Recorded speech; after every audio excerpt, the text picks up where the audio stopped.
Ассалаумағалейкум, арнамыздың құрметті қымбаттылары.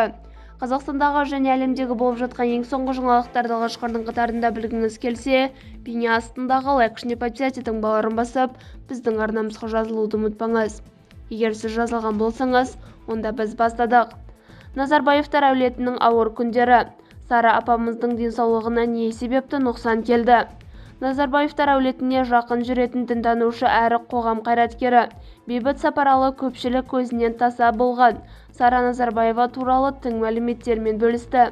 Ол бұл сөздерін Садақ медиа агенттігінің дүрбі бағдарламасында айтты, деп хабарлайды Өзгеріс инфо сайты. Бүгінде 85-ке келген экс-бірінші ханым аман-есен. Ол соңды 10 жыл көлемінде жұрт алдында шығуды толықтай тоқтатты. Дінтанушы мұның басты себебін әулет басына түскен ауыр сынақтармен байланыстырады. Бір кездері іргесі берік отбасы шаңырағының шайқалуы ана жүрегіне қатты батқан. Немересі Айсұлтанның мезгілсіз қазасы мен Рахат пен Дариғаның айналасындағы даулы оқиғалар оған оңай тимегені анық. Кімнің хақ, кімнің кінәлі екеніне қарамастан, ол бәріне жаны ашитын мейірімді әйел. Отбасылық қайғы-қасірет оның денсаулығына елеулі нұқсан келтірген. Көмекшілердің сөзіне сүйенсек, ол бірде өте қатты науқастаныпты. Тіпті ақ халаттылар оның өмірінен күдер үзіп, жамандыққа дайындалған.